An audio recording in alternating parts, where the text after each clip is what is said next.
Hindi ito panaginip. Totoo mang, nasa ibang mundo ako ngayon. Sa totoo lang, hindi ako sigurado kung mundo ba ito ng laro o isa lang itong mundo na katulad ng sa Cross Reverie. Mukhang kinakailangan ko pang mag-imbestiga. Kailangan ko nang bumangon para magawa ko na yan. Ano to?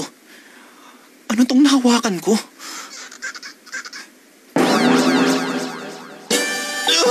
Oops! Kumalma ka lang! Huwag ka magpapanik! Dahan-dahan kang bumitaw. Gumagalaw ang kamay ko! Tigil na! Tumigil ka! Ang isang Demon Lord, hindi nawawala sa sarili! Hindi ko talaga mapigilan tong kamay ko! Pati itong kanang kamay ko! Maliit na Ang video na ito ay hatid ng T-Dub. Parehong malambot at matigas sa pakiramdam. Habang lumulubog naman ang malalim ang kamay ko sa kanya, na bigla na lang tumatalbog pabalik. Ibang klase talaga ang boobs! Pero hindi pwedeng ipagpatuloy ko to. Mamamatay ako nito. Diablo? Itigil mo yan! Hindi mo pwedeng hawakan to!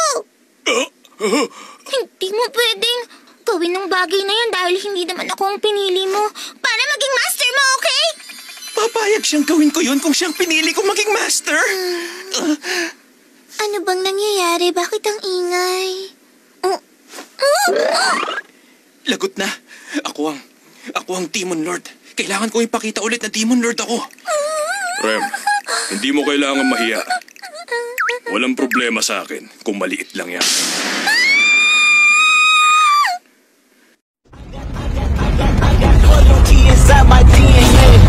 Wala kayong kwenta!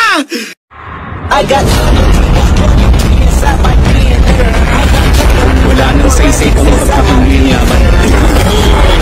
Simula ngayon, malalaman na ng mundo kung ano ang sakit. Shinra Tensei!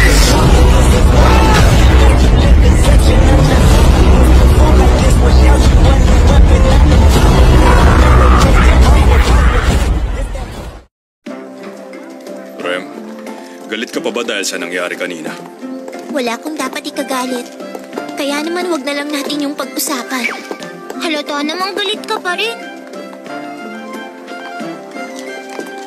Dwarf, Grasswalker, Ang video Pantherian, na ito ay hatid ng T-Dub. Elf,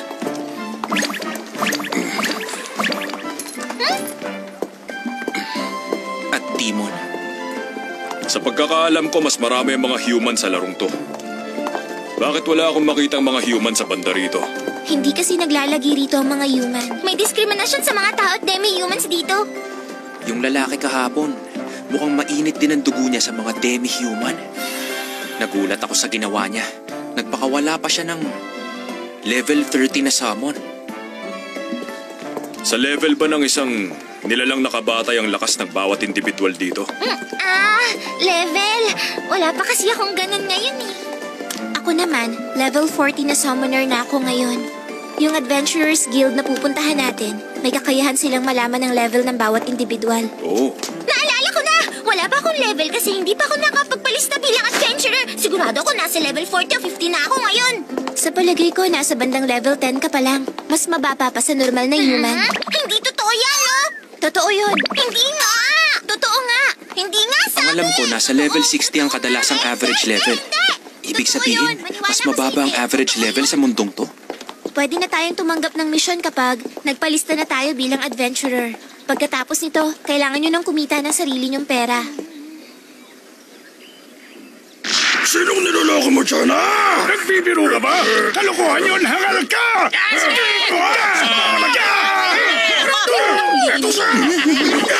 Nakakatakot! Bakit ganito kagulo sa lugar na to? Ganyan talaga palagi rito, kaya masanay na kayo. Nasa ikalawang palapag ang palistahan ng mga adventurer. Oo, sige.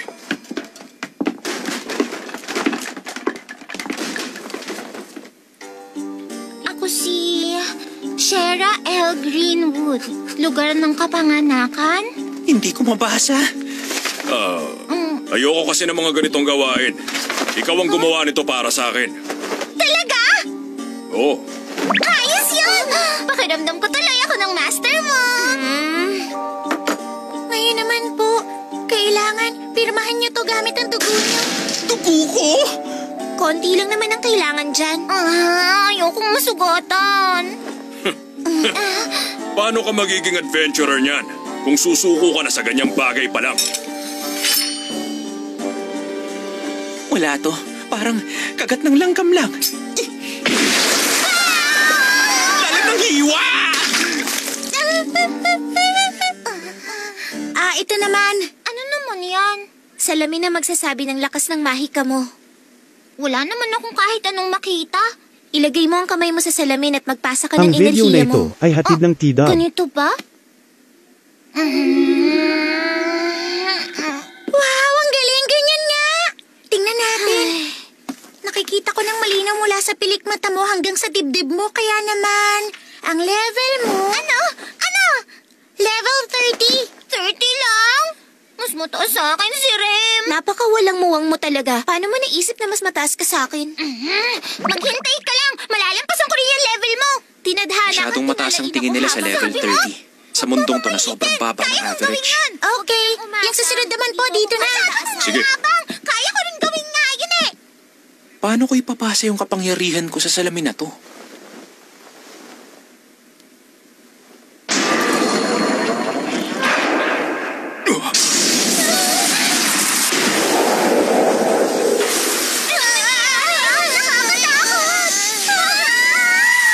Teka, masama to.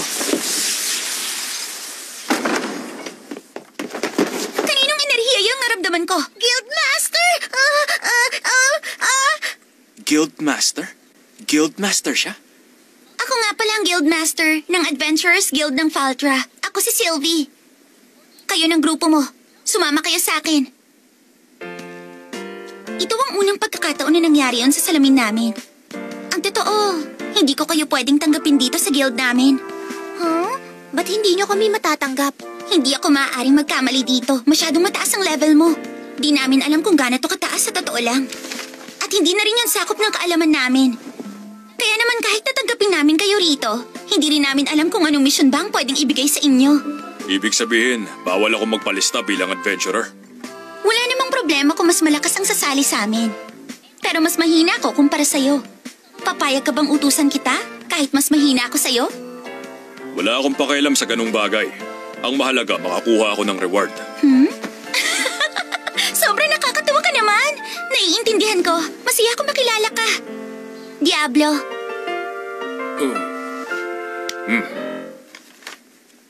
Ay, sandali lang ah. Wala kasi ako masyadong mga misyon ngayon na talagang babagay sa lakas mo. Teka lang, bago pa tong misyon na to? May problema ba? Itong isang to. Masama ang kutob ko dito. Pero baka gusto nyo? Misyon ito para hanapin ng Madara Snake sa Man-Eating Forest. Kinokolekta ang luha ng Madara Snake para pag-eksperimentohan. Quest ito na galing sa Mages Association. Di ba sabi nila maraming mababagsik na halimaw dun sa Man-Eating Forest? Oo. Ang totoo, kadalasan hindi naman ganito kapanganib ang mga misyon. Pero ipinaskill pa rin nila ito. Ang video na Importante ito siguro ay to. hatid ng Yung T-Dub. Mages Association. Konektado rin yung babae kahapon, di ba? Huwag ka mag-alala. Ako nang bahala ron. Umasa ka sa akin. Huh?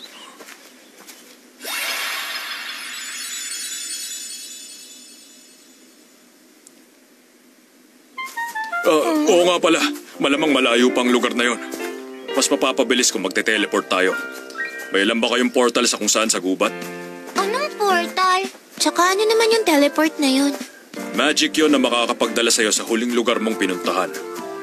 Sa bawat simula ng laro, palaging may nakukuhang tinatawag na returning item.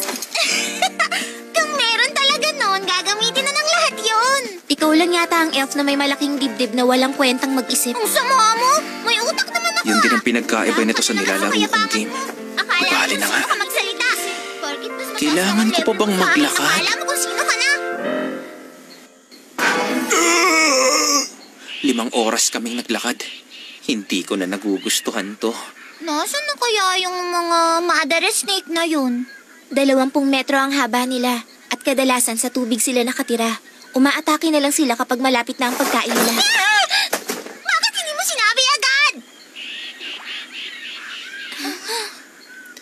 Gubat to na mas nakakatakot pa sa in-game graphics. Kung wala kang mapa, delikado kung magpapagala-gala ka. Lilinawin ko lang, mission to na tayong tatlong kukumpleto, di ba? Hindi ba halata? Kung ganon, maraming tao kaya ang palaging pumupunta rito sa man-eating forest? Hindi pupunta dito yung mga taong gusto pang mabuhay. Bakit mo natanong? May nararamdaman kasi akong ibang tao rito eh. Ano? Meron ba talaga? May 10 taong nakatago sa mga puno. Nagbabalak ba silang ambushin tayo? Sa totoo lang, hindi ko alam kung tanga ka nga ba talaga o nagtatanga-tangahan lang. Bakit? Ito ba ang ibig sabihin ni Sylvie nung sinabi niyang masama ang kutob niya? Kung ganon, naloko nila tayo. Plano na nilang atakihin tayo dito. Sabihin mo kung nasan sila. Sa likod nun, tsaka... Ghost Brain!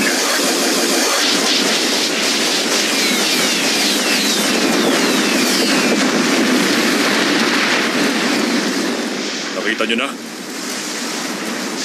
Posible ba talagang gamitin ang elemental magic sa ganitong paraan? Napakalakas pala talaga ng kapangyarihan niya. Mga elf? Anong nangyayari dito? Ibang klaseng mahika to ha. Celsior, bakit ka nandito? Princess Shera, nandito kami para iligtas ka. Kaya huwag kang mag-alala. Ang video na ito ay hatid ng Slave T-Dub. Trader, ibalik mo sa amin ang prinsesa ng kaharian ng Greenwood. Ibalik mo si Princess Shera ngayon din. Bago pa magkagulo. Prinsesa? Si Shera? Kaya pala, Greenwood siya. Mula siya sa pamilya ng mga elf. Naaalala ko na may ganitong ang kwento sa settings ng laro. Ba't kayo magpapaskil ng misyon sa pangalan ng Mages Association? Hindi ko alam kung sinong pinuno nyo, pero hindi ako slave trader. Manahimik ka. Yung enslavement collar niya na yan ang patunay. Tanggalin mo yan sa leg ni Princess Shera. Mukhang alam ko na sa ngayon kung sinong totoong may galit sa akin. Nakasabi ng Mages Association. Wala akong pakialam sa pamilya ko. Prinsesa, nag-aalala na kaming lahat sa kaharian dahil sa'yo. Hindi naman akong inaalala nila. Kundi ang lahi lang natin, di ba? Alam kong gusto lang nilang magsilang ako ng sanggol. Importante itong misyon na to.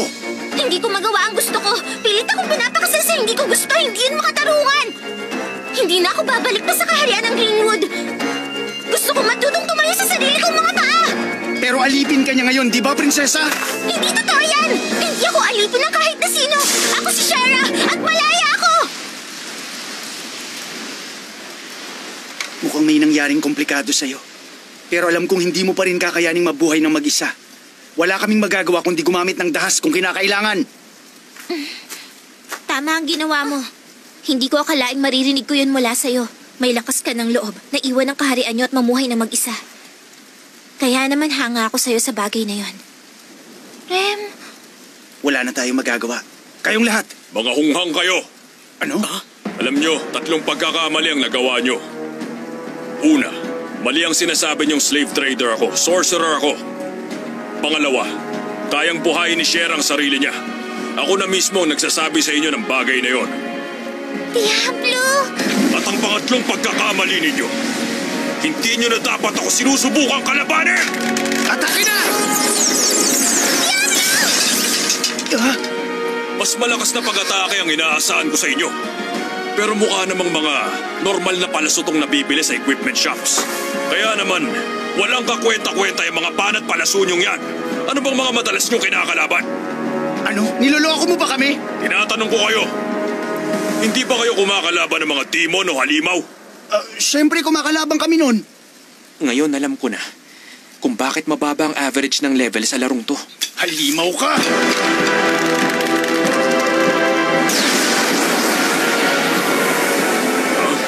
Kilaro ba yan? Paano mo yan nalaman? Marami na akong nakitang ganyan sa laro. Kung yan ang gagamitin mo laban sa akin, pwede mo na nga talaga akong madamage ng tuluyan. Siyempre naman, ang kamahalan mismong nagbigay sa akin ng palasong ito. At sadyang malakas ang isang ito. Kaya nitong Ang video tumagos na sa ito kahit ay na ano, hatid ng lalo na T-Dub. sa masamang gaya mo! Hindi ka pwedeng tamaan niya! Tumagos ka sa kanya!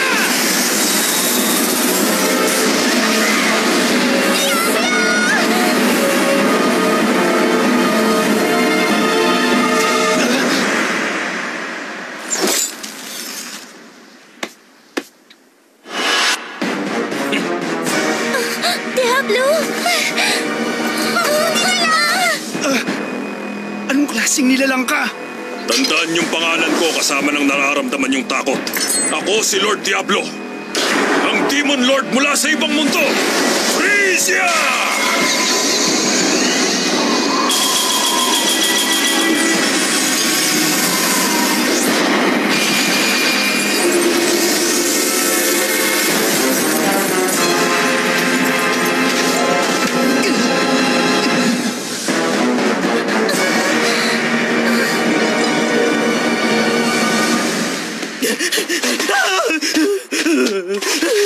Hoy! Di ba sabi niyo sa amin kayong pinakamagaling na pwersa ng mga elf? Wala kayong kwenta!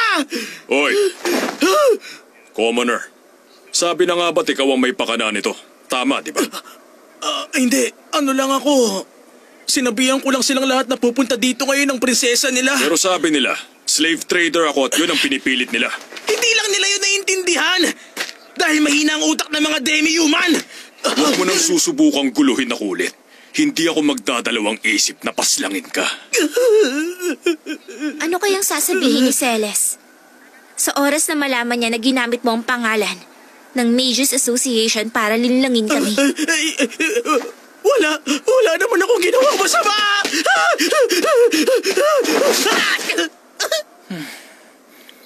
Pwede mo ba tong sabihin sa kapatid ko? Kahit kailan, hindi na ako babalik pa. Hindi naman ako pag-aari ng kapatid ko. At si Ram at Diablo na ngayon, ang mga kaibigan ko.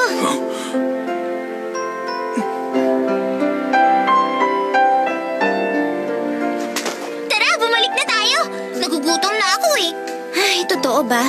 Paano nangyari yun at kailan naman kita naging kaibigan? Hindi ba? Pero di ba sabi mo sa akin gusto mo na ako? Ang sabi ko lang, hanga ako sa tapang mo. Teka, nahihiya ka ba? Bakit tumumula ka dyan? Ewan ko sa'yo. Ako? Kaibigan?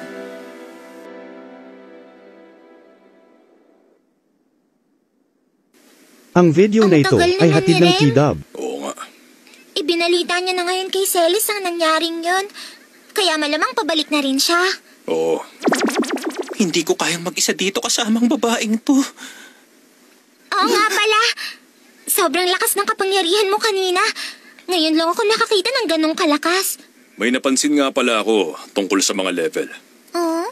Sinusubukan lang na mabuhay ng mga naninirahan sa mundong to. Gusto lang nila maging ligtas. Ganun naman talaga, di ba? Hindi tulad sa game. Walang reset dito o rescue mechanism. Tapos kapag namatay ka, masyadong delikado na sumugal ng buhay para lang magpataas ng level sa mundong to. Dun sa mundong pinanggalingan ko, kahit na mamatay pa ako, pagpapataas pa rin ng level ang prioridad. Yun ang pinakamahalaga sa lahat. Diablo, hindi ba mahalaga sa ang buhay mo? Siyempre mahalaga, hindi ko basta sasayangin ang buhay ko. Pero baka hindi ko makayanang talunin ng Demon Lord Krebskull ng ganun-ganun lang. Diablo, si Rem ba ang pipiliin mo? Masyado kasing inaalala ni Rem ang Krebskull na yun sa ngayon. Tapos, hindi rin niya alam kung kailan ba yun mabubuhay. Kung gusto mong magawang talunin ng Krebskull na yun, ang ibig sabihin ba, si Rem pa rin ang mas matimbang sa'yo? Kailangan din kita sa buhay ko, Diablo. Tulad mo lang ng kanina, di ba? Makukuha nila ako kung hindi dahil sa'yo. Kaya naman sobrang saya ko ngayon. Pero kung sasabihin mo na mas matimbang sa'yo si Rem, posible. Teka lang!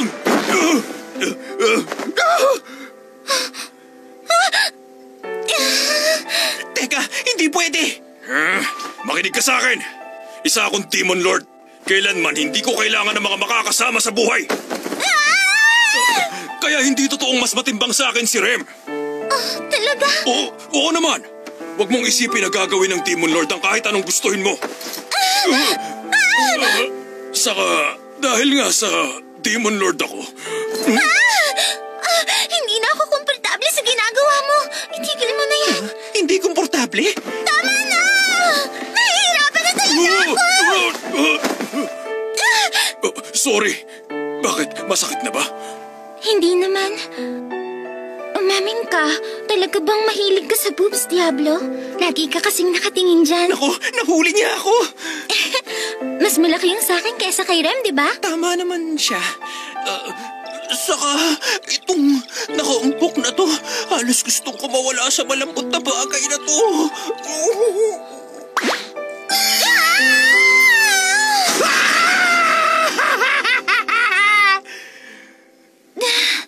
Diablo. Bakit? Ang video na ito ay hatid ng T-Dog.